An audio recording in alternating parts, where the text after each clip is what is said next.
آج انشاءاللہ کوشش کریں گے 5 ہجری یا جب رسول اللہ صلی اللہ علیہ وسلم جو مدینہ آئے ہوئے 5واں سال تھا، اس میں جو بڑے بڑے معاملات پیش ہوئے ان پر اختصار کے ساتھ انشاءاللہ گفتگو کریں گے۔ مدینہ طیبہ میں آنے کے 5ویں سال میں ایک تو غزوہ خندق، جسے غزوہ احزاب بھی کہا جاتا ہے، وہ ایک بڑا معرکہ پیش آیا۔ پھر ایک یہود کے ساتھ بنو قریظہ جو کا قبیلہ تھا ان کے ساتھ ایک معرکہ پیش آیا۔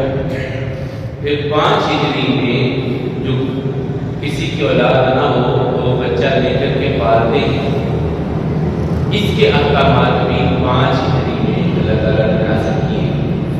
پردے کے احکامات، اس سے پہلے پردے کے احکامات نازل نہیں ہوئے تھے۔ پردے کے احکامات، خواتین کس دن سے پردہ کرے گی، یہ بھی 5 ہجری میں احکامات نازل ہوئے۔ اور 5 ہجری میں ہی رسول اللہ صلی اللہ علیہ وسلم کی ایک شادی سیدہ زینب بنت جحش رضی اللہ عنہا کے ساتھ ہوئی۔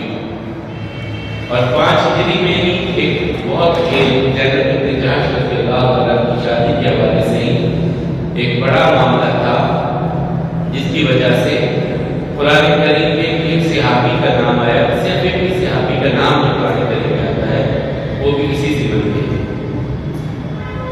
تو انشاءاللہ اس پر اختصار کے ساتھ آپ کے سامنے چند باتیں رکھنے کی کوشش کروں گا۔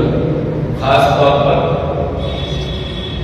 غزوہ خندق جو ہے یہ وہ معرکہ ہے جس کے بعد پھر کافر کبھی دوبارہ پلٹ کر مدینے کی طرف نہیں آئے، اور پہلی مرتبہ رسول اللہ صلی اللہ علیہ وسلم نے عرب میں خندق کی خطبائی جو ہے اس کو متعارف کروایا۔ اس سے پہلے عرب میں اس طرح کی لڑائی نہیں ہوئی، اور اس کے پیچھے بھی سبب تھے یہودی، یہ ہوئی بن اخطب، جس کی بیٹی پھر بعد میں ام المؤمنین سیدہ صفیہ رضی اللہ عنہا بنی۔ یہ یہودیوں کا سردار یہ کیا ہے یعنی مکہ کے پاس کہ ایسا کوئی معاملہ کرو محمد صلی اللہ علیہ وسلم اور ان کے ساتھیوں کی ختم ہو جائے، سلسلے ختم ہو جائے اسلام، ان کی جڑ کاٹ دی جائے کسی طرح۔ بنو غطفان، قریش، ادھر ادھر قبیلوں میں جا کر کے لوگوں کو تیار کر رہا ہے کہ یہ لوگ تمہارے دین کے خلاف ہیں، تم ان کو کھو، ان سے بدلہ لو، تمہارے اتنے بندے ختم کر دیے، اسلام پھیل گیا، تم کیا کرے، سوئے ہوئے؟ ابھار کر کے ان کافروں کو تیار کیا کہ مدینے پر تم چڑھائی کرو، یہودیوں کی طرف سے میں ثابت ہوں، ان کو میں لے کر کے آؤں گا، مسلمانوں کا ایک مرتبہ مکمل صفایا کرنا ہے، مکمل صفایا مسلمانوں کا۔ احد میں تم جلدی بھاگ آئے تھے، اس وقت مسلمان زخمی تھے، تم اور بھی مار سکتے تھے مسلمانوں کو، لیکن اب نکلو، زیادہ نکلو، تیاری کر کے نکلو، اور اس ارادے سے نکلو کہ ہم نے واپس اس وقت تک نہیں آنا جب تک مسلمانوں کو ختم نہیں کرتے۔ اللہ کو کہتے ہو کہ زمینیں کرتے کرتے کرتے کرتے مدینے کی طرف 10,000 کافروں کا لشکر تیار ہو کر کے آ گئے۔ اتنی بڑی تعداد، 10,000 کافر تیار ہو۔ رسول اللہ صلی اللہ علیہ وسلم کو بھی اطلاع مل رہی، پتہ چل رہا ہے، صحابہ کرام کو تیار کر، یعنی کس طرح اتنی بڑی فوج کا مقابلہ کریں۔ اس وقت سیدنا سلمان فارسی رضی اللہ تعالیٰ عنہ نے کہا، یا رسول اللہ صلی اللہ علیہ وسلم، ہمارے ہاں جب کوئی ہمارے شہروں میں چڑھائی کرتا تو ہم بڑی سی خندق کھودتے تھے، جس کو عبور کرنا، اس کے پار اسی طرف آنا مشکل ہوتا تھا۔ اتنی گہری خندق کھود دی جائے کہ وہ سامنے سے کافر اس خندق کو پار نہ کر سکے۔ رسول اللہ صلی اللہ علیہ وسلم کو مشورہ اچھا لگا، صحابہ کرام کے ساتھ تیاری کی اور جگہ پر خندق کھودنے لگے۔ خود رسول اللہ صلی اللہ علیہ وسلم بھی اور صحابہ کرام بھی۔ سردی کی بھوک پیاس کو برداشت کرتے رسول اللہ صلی اللہ علیہ وسلم کے حکم پر خندق کھود رہے اور اسی خندق کے کھودتے ہوئے اللہ کے رسول صلی اللہ علیہ وسلم جب آئے دیکھا کس طرح یہ محنت سے کام کر رہے ہیں صحابہ کرام، تو اس وقت رسول اللہ صلی اللہ علیہ وسلم نے شعر کہا، اللہم لا عیش الا عیش الآخرہ فاغفر الانصار والمہاجرہ۔ اللہ زندگی تو آخرت کی زندگی ہے، وہ عطا کرتے اور مہاجرین کو بھی معاف کرتے اور انصار کو بھی معاف کرتے۔ اب جب صحابہ کرام نے سنا کہ رسول اللہ صلی اللہ علیہ وسلم کی ہمارے لیے دعا کر رہے ہیں کہ یا اللہ مہاجروں کو انصار کی بخشش کرتے، مغفرت کرتے، تو ان لوگوں نے پھر اور جوش کے ساتھ محبت کے ساتھ ایک عمل کرتے کرتے ایک جگہ پہ بہت بھاری چٹان آ گئی، بہت بھاری چٹان آ گئی، بڑا توڑنے کی کوشش کر رہے ٹوٹ نہیں رہی۔ اب رسول اللہ صلی اللہ علیہ وسلم کے پاس ہے کہ یا رسول اللہ صلی اللہ علیہ وسلم ایک چٹان ہے، بہت کوشش کی وہ نہیں ٹوٹی۔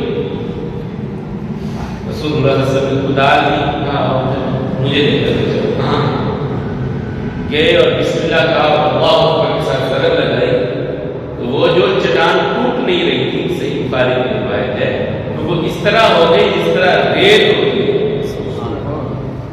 اور اس کے جب کدال ماری اس پر چنگارے چھوٹے چھوٹے نکلے تو آقا صاحب نے اللہ اکبر، اللہ نے مجھے شام کی چابیاں دے دی۔ دوسری ضرب لگائی، کہا اللہ نے فارس کی چابیاں دے دی۔ تیسری ضرب لگائی، کہا اللہ نے یمن کی بھی دے دی۔ یہ اس وقت خوشخبری سنا رہے ہیں رسول اللہ صلی اللہ علیہ وسلم جب جان بچانی مشکل تھی، 10,000 کافر سر پہ آ گیا ہے، مدینے کا دفاع مشکل ہے، یہودیوں کی طرف سے بھی خطرہ ہے، اس وقت تسلی دے رہے ہیں کہ اللہ نے یہ معاملات کر دیا۔ کیسے حوصلے کی بات اور کس طرح کا حوصلہ دیا رسول اللہ صلی اللہ علیہ وسلم نے اپنے ساتھ، اور یہی کہ حضرت جابر بن عبداللہ کہتے ہیں، یہ بھی صحیح بخاری کی روایت ہے، ایک دن میں نے دیکھا کہ رسول اللہ صلی اللہ علیہ وسلم بھوک کی وجہ سے پیٹ پر پتھر،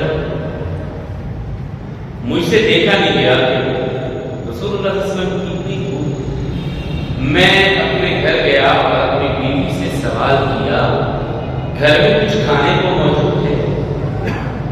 کہا یہ چھوٹا سا ایک بکری کا بچہ ہے اور یہ کچھ سیر دو سیر جو ہے اناج ہے، یہی ہے، کہ اس کو تیار کر جلدی کھانا بنا، میں جا کر کے رسول اللہ صلی اللہ علیہ وسلم کو لے آتا ہوں۔ رسول اللہ صلی اللہ علیہ وسلم اور 2-4 ساتھی جو ساتھ آئیں گے وہ کھانا کھا لیں گے۔ جا کر کہتے ہیں کہ میں گھر والی کو یہ کہہ کر کے خندق کی طرف گیا اور رسول اللہ صلی اللہ علیہ وسلم تھوڑا سا کھانا میرے گھر میں پڑا، آپ تشریف لائیے، ساتھیوں کو پوچھ لیا کہ کھانا کھا لیجیے۔ رسول اللہ صلی اللہ علیہ وسلم اہل خندق جابر نے تمہارے کھانے کا انتظام کیا۔ جابر کہتے ہیں میں حیران، کھانا تھوڑا سا اہل خندق کیسے؟ میں گھر آیا تو رسول اللہ صلی اللہ علیہ وسلم نے ایک بات کہی، جب تک میں نہ آؤں اس وقت تک روٹی بنانی شروع نہیں کرتی۔ آگے اب مبارک دعا میں دہن آقا کریم علیہ السلام نے سالن میں بھی ڈالا، آٹے میں بھی ملایا، اللہ نے اتنی برکتیں عطا کی کہ سارے اہل خندق نے وہ کھانا کھا لیا اور وہ پھر بھی موجود تھا۔ یہ بھی بہت خندق کے میدان میں ایسا ہوا، کافر چڑھ 20-24 دن لگے خندق کو کھودنے میں۔ جب خندق کھود گئی کافر کی 10,000 کا لشکر سامنے آ گیا۔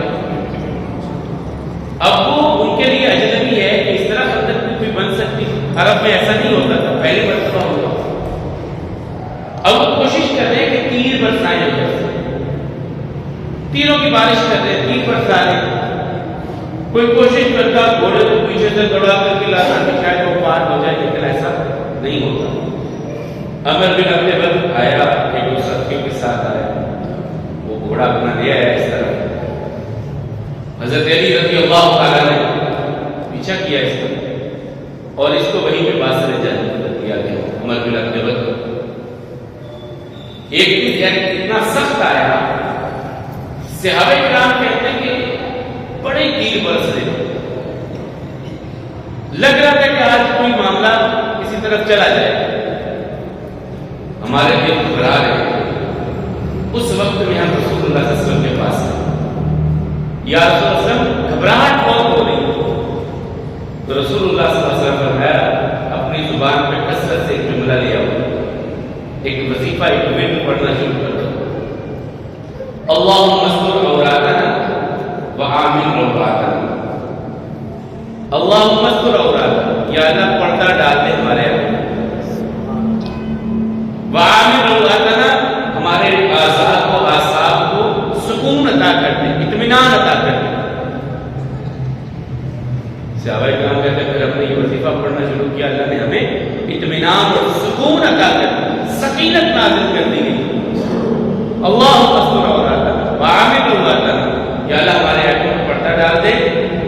اور اب ہم بھی اللہ تعالیٰ سے دعا کرتے ہیں، یا اللہ جس طرح دنیا میں آنکھوں میں پردے ڈالے ہیں، قیامت کے دن بھی ہمارے آنکھوں میں پردے ڈال دے، سکون دنیا میں بھی عطا فرما، آخرت کا سکون بھی ہمیں عطا فرما۔ تو رسول اللہ صلی اللہ علیہ وسلم جب 3 برس تھے تو عصر کی نماز کا وقت گزر گیا، نماز نہیں پڑھی گئی۔ اب یہ دیکھیں کہ اس ماحول میں بھی کہ کافر سامنے ہے، 3 برس میں رسول اللہ صلی اللہ علیہ وسلم کو فکر کس چیز کی ہے؟ نماز کی۔ اور کہا اللہ یہ عبادت کرے میری عصر کی نماز سے، عصر کی نماز میں چلی۔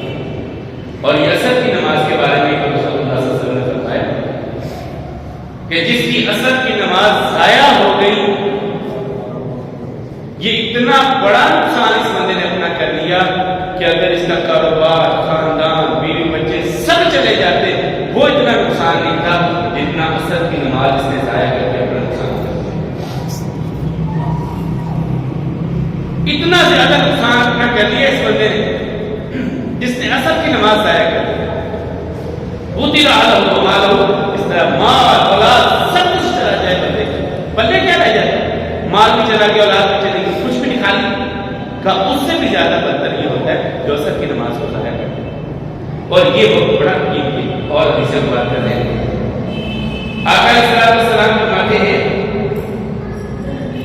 جو فرشتوں کی ڈیوٹی ہے نا، جو آپ کے معاملات کو لکھ رہے ہیں، وہ ڈیوٹی تبدیل ہوتی ہے فجر میں اور عصر میں۔ ملکان ینزلان ویصعدان فی صلاۃ الفجر وصلاۃ العصر، جو فجر کے وقت آتے ہیں وہ عصر کے وقت چلے جاتے ہیں، جو عصر کے وقت آتے ہیں وہ فجر تک رہتے ہیں، فجر میں وہ چلے جاتے ہیں۔ رسول اللہ صلی اللہ علیہ وسلم جب اللہ تعالیٰ کے پاس سے آتے ہیں تو اللہ تعالیٰ ان سے پوچھتے ہیں، ان فرشتوں سے، کیف ترکتم عبادی، میرے بندوں کو کس حال میں چھوڑ کے آئے ہو؟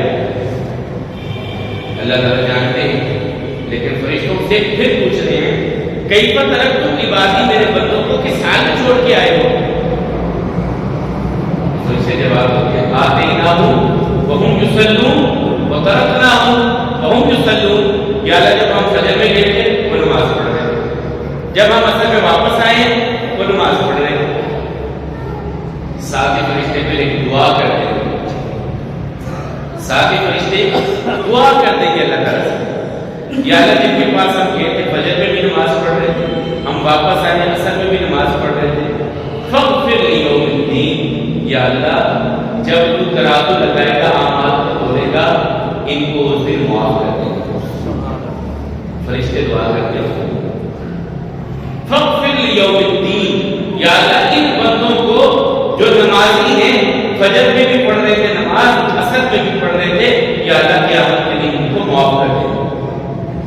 تو آقا علیہ السلام کیا کہہ رہے ہیں؟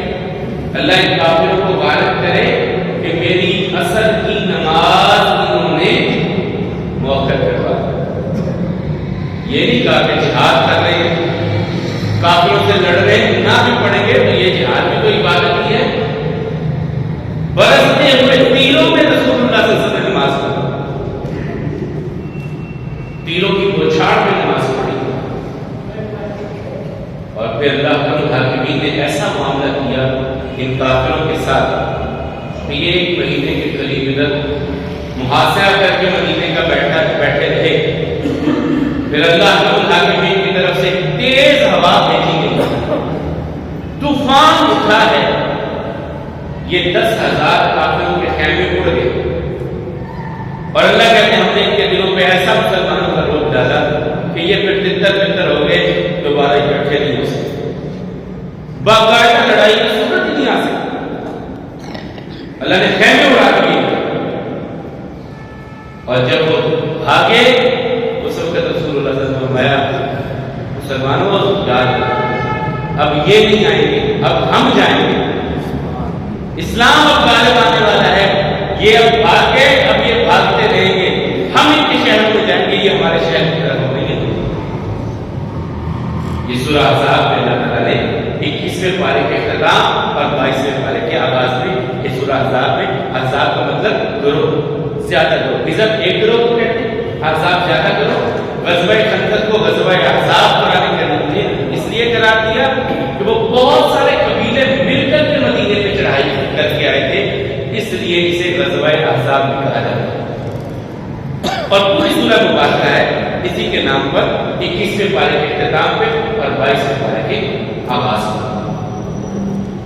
پھر اسی صورت میں وہ ایک بڑا حکم اللہ تعالیٰ کی طرف سے نازل ہوا, اور وہ صحابی جن کا نام میں نے ابھی کہا تھا کہ صرف ایک صحابی جن کا نام قرآن کریم میں آتا ہے حضرت زید رضی اللہ عنہ, جن کا نام لے کے اللہ تعالیٰ نے اسی سورہ احزاب میں نام دیا. یہ متبنہ تھے, متبنہ لے پالک. ہم بچہ اڈاپٹ کر لیتے ہیں, کسی سے بچہ لے لیتے ہیں, کسی کے بچہ لیتے ہیں تو اپنی بہن سے, بھائی سے, کسی اور سے بچہ لے لیتا ہے. اسے کہتے ہیں متبنہ بنانا, لے پالک بنانا, اپنا بیٹا قرار دینا. حضرت زید رضی اللہ تعالیٰ ایک منڈی میں بک رہے تھے, چھوٹے بچے تھے. وہاں پر حضرت خدیجہ الکبریٰ رضی اللہ تعالیٰ کے بھتیجے حکیم بن حزام نے دیکھا, خرید کر کے لائے مکہ میں, اپنی پھوپھی جان سیدہ خدیجہ کو دے دیا. پھوپھی جان یہ بچہ مجھے اچھا لگا تھا, بک رہا تھا منڈی میں لایا ہوں, آپ کے پاس رہے گا, آپ کے گھر میں کام کاج کرے گا. جب سیدہ خدیجہ رضی اللہ عنہا کا نکاح ہوا رسول اللہ صلی اللہ علیہ وسلم سے, تو یہ ادھر آ گیا. اور اتفاق ایسا تھا کہ ان کے گھر والے تلاش کر رہے تھے. یہ ایک لڑائی میں بچھڑ کے گھر والوں سے قیدی بنا لیے گئے اور بکی گئے. ان کے گھر والوں کو پتہ چلا, ان کے والد کو پتہ چلا, زید بن حارثہ کے والد کو پتہ چلا کہ میرا بیٹا مکے میں کہیں بکا ہے اور وہاں پر کسی کے گھر میں. اپنے بھائی کو ساتھ لیا اور مکے آ گیا. پتہ کرتے کرتے کرتے کرتے پتہ چلا کہ وہ محمد رسول اللہ صلی اللہ علیہ وسلم کے پاس ہے ہمارا بیٹا. رسول اللہ صلی اللہ علیہ وسلم کے بارے میں پوچھتے پوچھتے بیت اللہ میں آ گئے.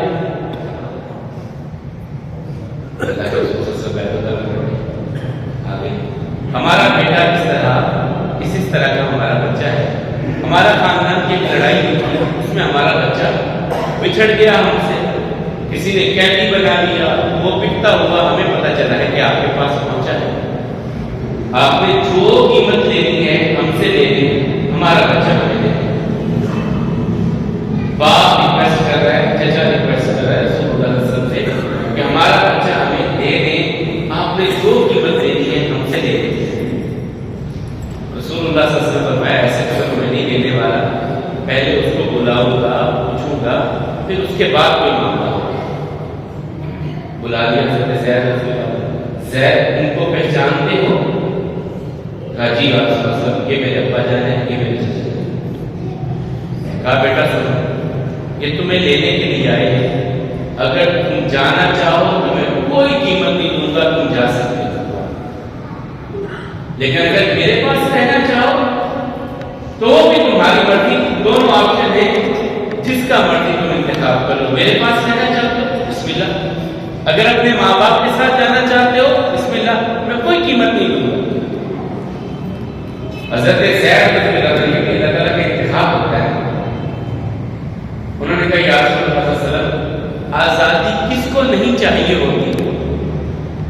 لیکن میں آپ کی غلامی پر 1000 آزادیوں کو قربان کرتا ہوں، میں آپ کا غلام بن کے ہی رہنا چاہتا ہوں۔ چچا نے کہا تو آزاد نہیں ہونا چاہتا، تجھے آزادی اچھی ہے؟ کہا جس جگہ پہ میں ہوں، جن کے گھر میں ہوں، 1000 آزادیاں قربان کر دی جائے آقا کی غلامی پر۔ پھر رسول اللہ صلی اللہ علیہ وسلم نے ان کا ہاتھ پکڑا اور بیت اللہ کی دہلیز پہ کھڑے ہو کر کے کہا یہ میرا بیٹا ہے، یہ میرا، میں اسے متمنا اپنا بناتا ہوں۔ لوگوں نے پھر انہیں زید بن محمد کہنا شروع کر دیا۔ پھر 5 ہجری میں اللہ تعالیٰ کی طرف سے احکامات آئے کہ جو اصل باپ ہے نام اسی کا ہوگا، آپ لے کے پالیں نہ پالیں، لے پالک بیٹا بنائیں نہ بنائیں، جو جس کی ولدیت ہے وہی رہے گی۔ ادعوہم لآبائہم، انہیں ان کے اصل جو باپ ہے اسی کی کنیت پہ بلاؤ، اسی کو نیت پہ بلاؤ۔ اب اگر کوئی لینا چاہتا ہے بچہ، لے پالے پرورش کرے، لیکن ولدیت کے خانے میں جو اصل والد ہے اسی کا نام لکھا جائے۔ اور اگر کوئی اپنی ولدیت تبدیل کرتا ہے، یہ بھی بڑا ہوتا ہے، یورپ جانے کے لیے شناختی کارڈ میں ولدیت تبدیل کر دو، پاسپورٹ میں تبدیل کر دو، یورپ چلے جاؤ کسی طرح۔ رسول اللہ صلی اللہ علیہ وسلم فرماتے ہیں جو انسان اپنے باپ کے ماں سوا کسی کو اپنا باپ قرار دے جو اس کا باپ نہیں ہے، آقا فرماتے ہیں اس پر اللہ کی بھی لعنت ہے، فرشتوں کی بھی لعنت ہے، لوگوں کی بھی لعنت ہے۔ لا يقبل اللہ صدقہ ولا عدلہ، اللہ نہ اس کی نفلی عبادت قبول کریں گے نہ اس کی فردی عبادت قبول کریں گے۔ جو اپنے باپ کو چھوڑ دے، اپنے خاندان کو چھوڑ کر کسی اور کی طرف اپنی نسبت کرے، وہ لالچ میں آ کر کے کرے، کسی لیے کرے، رسول اللہ صلی اللہ علیہ وسلم نے اللہ کی لعنت ہے، فرشتوں کی، سب انسانوں کی، اور پھر فرمایا کہ اللہ اس کی کوئی بات نہ نفلی نہ فردی کوئی بات اس کی قبول نہیں کرتا۔ دنیا کی چند فکروں کی لالچ دکھاتے، یورپ میں جانے دکھاتے، خاندان تبدیل کر لینا، اپنی ولدیت کو تبدیل کر لینا۔ تو اللہ کا مطابق کہتے ہیں کہ جو جس کا بیٹا ہے اسی کے نام پر اسے پکارا جائے، پالنا ہے پالنا، وہ آپ کو بہت اجر اللہ تعالیٰ عطا کریں گے۔ کسی یتیم بچے کو لے کر کے پالے، کسی غریب کے بچے کو لے کر کے پالے، کسی مسکین کو لے کر کے پالے، یہ اجر بہت بڑا۔ کہ یتیم کے بارے میں آقا صلی اللہ علیہ وسلم نے فرمایا انا وقافل الیتیم فی الجنۃ کہاتین، یوں اپنی دو انگلیوں کو آقا نے کر کے کہا میں اور جو یتیم بچے کی کفالت کرتا ہے، اس کی پرورش کرتا ہے، ہم دونوں جنت میں ایسے اکٹھے ہوں گے۔ وہ اجر بہت بڑا ہے، یہ نیکی سمجھ کے کیجیے، نیکی سمجھ کے۔ اور اس میں ایک اور بھی بڑی بات، وہ آپ کی وراثت کا حصے دار نہیں ہوگا۔ یہ جو بچہ لے کر کے بچہ یا بچی آپ پالیں گے، وہ آپ کی جائیداد میں آپ کی وراثت کا حصے دار نہیں ہوگا۔ وراثت حقیقی جو آپ کے نسبی جو ہے سلبی اولاد ہے اسی میں جائے گا۔ ہاں میرا یہ کہ آپ کو وصیتاً کچھ دینا چاہیں تو وہ دے سکتے ہیں۔ تو حضرت زید رضی اللہ تعالیٰ مدینہ میں بھی رسول اللہ صلی اللہ علیہ وسلم کے ساتھ آئے، تو رسول اللہ صلی اللہ علیہ وسلم نے ان کی ایک شادی کو ہوئی ام ایمن کے ساتھ جو آقا کریم علیہ السلام کی داعیت ہے، ان سے اسامہ بن زید جن سے رسول اللہ صلی اللہ علیہ وسلم بڑا پیار کرتے تھے، جنہیں سفارش کے لیے بھی لوگ ڈھونڈ کے لاتے تھے، اسامہ بن زید کو لائے رسول اللہ صلی اللہ علیہ وسلم سے بات کروانے کے لیے۔ اور پھر دوسری شادی رسول اللہ صلی اللہ علیہ وسلم نے اپنی پھوپھی زاد بہن سیدہ زینب بنت جحش کے ساتھ ان کی شادی کی، لیکن ان کے دونوں کے معاملات آپس میں میاں بیوی کے نہیں بن پائے۔ سیدہ زینب بنت جحش اور سیدنا زید بن حارثہ کے معاملات آپس میں نہیں نبھا ہو سکے، اختلاف کرتا ہے. رسول اللہ صلی اللہ علیہ وسلم جاتے صلح کرواتے بات ختم ہوتی پھر بات وہی دوبارہ شروع ہو جاتی. آپس میں ان کی جو ہے وہ ذہنی ہم آہنگیاں بھی نہیں ہو سکتی. اب اللہ الحاکمین نے کہا پیارے نبی صلی اللہ علیہ وسلم زید اگر طلاق دے تو ہم نے آپ کا نکاح ان سے آسمان پہ کر دیا. اب رسول اللہ صلی اللہ علیہ وسلم پریشان یہ کیسے ہو سکتا؟ لوگ کہیں گے کل تک بیٹا بنایا تھا اب بیٹے کی تم نے جس کو طلاق دی اس سے شادی کر دی. کیا کہیں گے؟ رسول اللہ صلی اللہ علیہ وسلم کی پریشان.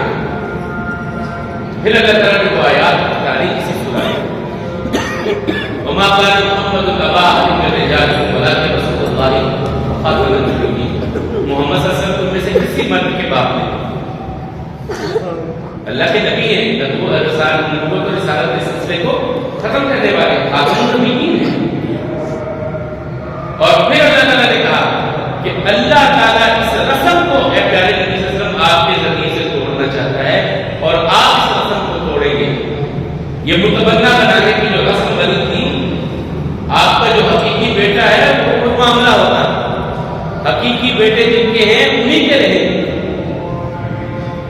تو پھر رسول اللہ صلی اللہ علیہ وسلم نے حضرت زینب بنت جحش جو آقا کریم اسلام کی ذات بہن بھی لگتی تھی ان سے پھر رسول اللہ صلی اللہ علیہ وسلم نے نکاح کیا اور یہ ام المؤمنین ہے.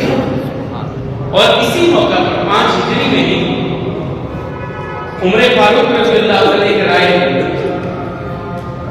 یا رسول اللہ صلی اللہ علیہ وسلم آپ کے گھر میں مسلمان بھی آتے ہیں ملنے کے لیے, کافر بھی کبھی ملنے کے لیے آتے ہیں, یہودی بھی آتے ہیں ملنے کے لیے, منافقین بھی آتے ہیں آپ سے ملنے کے لیے. تو آپ کی بیویوں کو پردہ کرنا چاہیے, یہ سب کے سامنے نہیں آنا چاہیے. رسول اللہ صلی اللہ علیہ وسلم خاموش. اللہ تعالیٰ نے آسمان سے آیات اتارا یا ایھا النبی صلی اللہ قل لأزواجك وبناتك ونساء المؤمنين يدنين عليهن من جلابيبهن. اے نبی صلی اللہ علیہ وسلم اپنی بیویوں سے بیٹیوں سے مسلمان عورتوں سے کہیے کہ آپ کو پردے میں رہا کریں. یہاں اختصار کے ساتھ اور آگے سورہ نور میں اس کی عورتوں سے بیان کریں. یہ پردے کے احکامات عمر فاروق رضی اللہ عنہ کی یہاں رائے دیتے ہیں اور اللہ تعالیٰ اوپر سے احکامات وہی نازل کر رہے ہیں. اور اسی لیے تو کہا تھا سیدہ صفیہ نے سیدہ عائشہ کہ اترا تو ہمارے گھر میں قرآن لیکن رائے عمر رضی اللہ تعالیٰ کی تھی, اس رائے کو اللہ نے قرآن بنا دیا. اور یہیں پہ اللہ تعالیٰ نے ایک تو دعوت کے احکامات بھی بتایا. ہوا ہی کہ رسول اللہ صلی اللہ علیہ وسلم کبھی کھانا گھر میں بنتا تو جو بھی ساتھی ہوتے ہیں بلا کے آ جاؤ کھانے میں شریک ہو. صبح میں کچھ لوگ ہیں انہیں بلا لیتے آ جاؤ کھانا تیار ہے میرے ساتھ بیٹھ کے کھانا کھانا. دعوت کہتے تھے رسول اللہ صلی اللہ علیہ وسلم. تو اکثر یوں ہوتا کہ لوگ پہلے سے جا کے بیٹھے دعوت ہے رسول اللہ صلی اللہ علیہ وسلم کے گھر میں بیٹھے کھانا کھا لیا پھر بھی بیٹھے. اب وہ چھوٹے چھوٹے گھر تھے رسول اللہ صلی اللہ علیہ وسلم کو اور بھی کام ہوتے تھے. اب انتظار میں ہوتے کہ یہ لوگ کھانا کھا لیا ہے کہ جائیں تو ہم اپنے کام کر سکیں. امہات المؤمنین کو ہوتا کہ ہم بھی برتن ہم اکٹھے کرتے ہیں گھر پر صاف صفائی کرنی ہے. یہ لوگ کھانا کھا چکے ہیں یہ جائیں گے تو ہم صفائی کریں گے.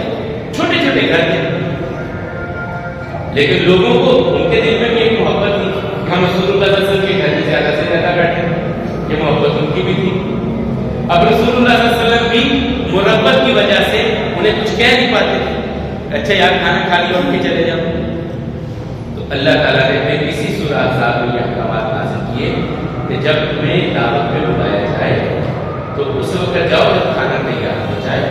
جب کھانا کھا چکو تو اٹھ کے چلے آؤ, گھر والوں کے لیے اذیت کا باعث نہ ہو. جب کھانا کھا چکو تو اٹھ کر کے چلے آؤ. یہ نہ کرو کہ آپ گھر میں بیٹھ کے رہو گے ڈیرا لگا کے بیٹھے رہو, ایسا نہ کرو. یہ ادب آداب بھی اللہ تعالیٰ نے پھر وہاں پر بیان کر دیا کہ جب بھی دعوت پر آؤ کھانا کھاؤ. دعوت کی بھی ایک اور چیز بھی ہے, ایک دوسرے کے لیے دعوت کا اہتمام کرنا. یہ جو مسلمانوں کے 6 حق بیان کیے, میرے آپ پر آپ کے میرے سے 6 حق بڑے سب سے پہلے اذا لقیہ فسلم علیہ، جب بھی آپ کی میری ملاقات ہو تو پہلے سلام کریں، یہ آپ کا مستحق ہے، میرا آپ پر ہے۔ اذا دعوا فاجب، دوسرا ہم یہ ہے کہ کوئی دعوت دے تو اس کی دعوت کو قبول کرنا، یہ نہیں سوچنا یار یہ ہمارا بندہ یہ کیا کھلائے گا، یا غریب آدمی کیا کھلائے گا، یہ نہیں سوچنا چاہیے۔ دعوت اگر کوئی دے تو قبول کر لیجیے۔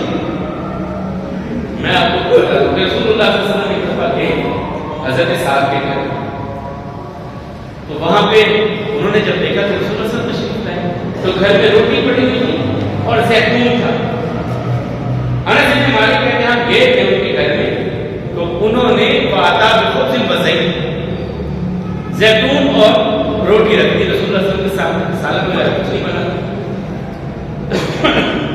فاکل النبی صلی اللہ علیہ وسلم، رسول اللہ صلی اللہ علیہ وسلم اسے کھایا، روٹی کو زیتون کے ساتھ کھا لیا۔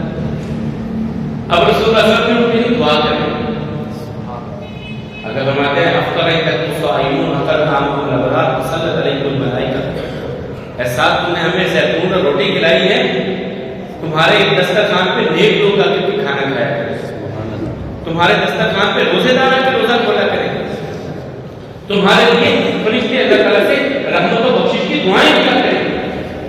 یہ دعا دی رسول اللہ صلی اللہ علیہ وسلم۔ تو دعوت، پہلا حق سلام کہنا، دوسرا حق دعوت کو قبول کرنا، تیسرا حق اگر کوئی بیمار ہو جائے تو بیمار خوشی کرنا، یہ سوچ کے گھر میں نہیں بیٹھے رہنا ہمارے بھی جو بیمار ہوئے تھے وہ کون سا ہے ہم کیوں جائیں، یہ نہیں سوچنا۔ کافر کا بھی پتہ چلے نا، محلے میں ہے کوئی کافر بھی ہے بیمار ہے، اس کی بھی بیمار خوشی کرنے کے لیے جاؤ، کیوں؟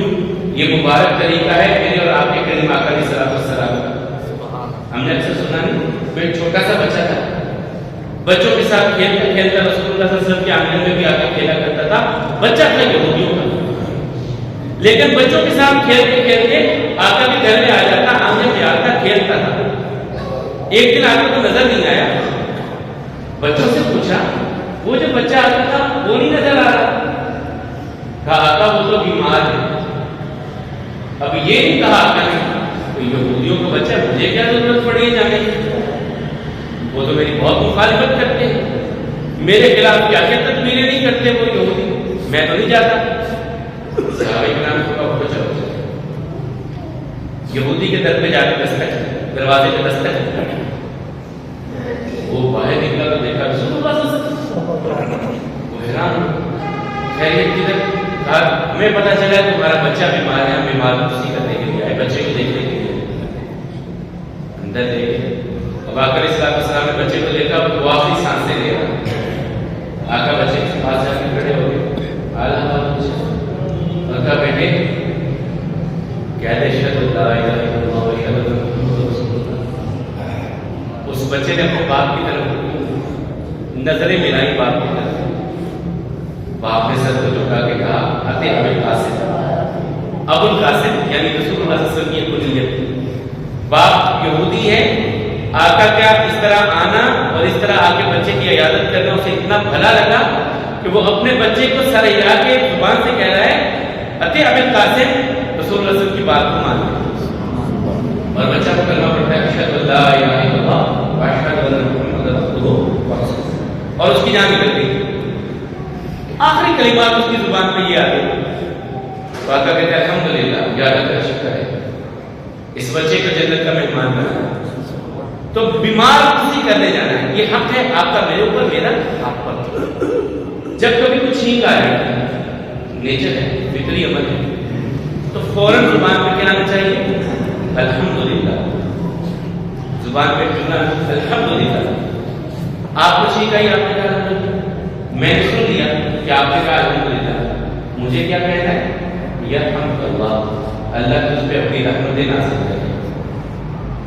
اب آپ نے پھر پلٹ کے مجھے دعا دیتے ہیں یحفظکم اللہ ویصلح بالکم، اللہ تیری رہنمائی کرے، تجھے ہدایت دے اور تیرے سارے کام اللہ درست کرے۔ کتنا خوبصورت حق ہے آپ کا میرے اوپر، میرا آپ کے اوپر، اس سے ہم ناواقف ہیں۔ پھر آقا نے فرمایا جب کوئی نصیحت مانگے، مشورہ مانگے تو مشورہ اچھا دے، امانت داری سے مشورہ دے، یہ اس کا حق ہے۔ ہم کیا کرتے ہیں کاروبار میں مجھے لگا آپ یہ کام کر رہے ہیں تو میرا دل کرتا ہے یہ کام نہ یہ کام نہ کرنا، ہم تو پھنسے ہوئے ہیں، تو نہ پھنسنا اس میں کہ کہیں یہ نہ اس طرف آ جائے، یہ نہ اس طرف آ جائے۔ ہم اس کو کہتے ہیں نہیں یار یہ نہ اور کچھ اور کر لے اور کوئی کام کر لے، یہ نہ کام کرنا۔ ہم جان بوجھ کے اسے غلط ڈائریکشن میں غلط ٹائم پہ بھیج دیتے ہیں، حالانکہ اس کا حق تھا کہ ہم اس کو سچ بتاتے کہ ہاں میرے بھائی اللہ مجھے اس میں سے روزی دے رہا ہے، میں اچھا کما رہا ہوں، تو بھی کر، اللہ تجھے بھی دے برکت دے، اللہ تجھے بھی رزق دے، یہ کام بہت اچھا ہے، اس میں اس طرح کر کے کوئی آپ کا رزق نہیں چھین سکتا۔ اور چھٹا ایک مسلمان کا دوسرے مسلمان کا کیا ہے کہ جب کوئی فوت ہو جائے تو اللہ کی رضا کے لیے جنازہ پڑھنا چاہیے، دکھاوے کے لیے نہیں، وہاں حاضری لگوانے کے لیے نہیں، چہرہ دکھانے کے لیے کہ وہ بھی آئے تھے ہم بھی آئے تھے، اللہ کی رضا کے لیے۔ وقت زیادہ ہو گیا، آج ہم بات کر رہے تھے 5 ہجری کے جو بڑے بڑے واقعات رسول اللہ صلی اللہ علیہ وسلم کی زندگی میں آئے، ان میں سے ایک غزوہ خندق تھا جسے غزوہ احزاب کے نام پر ہم جانتے ہیں۔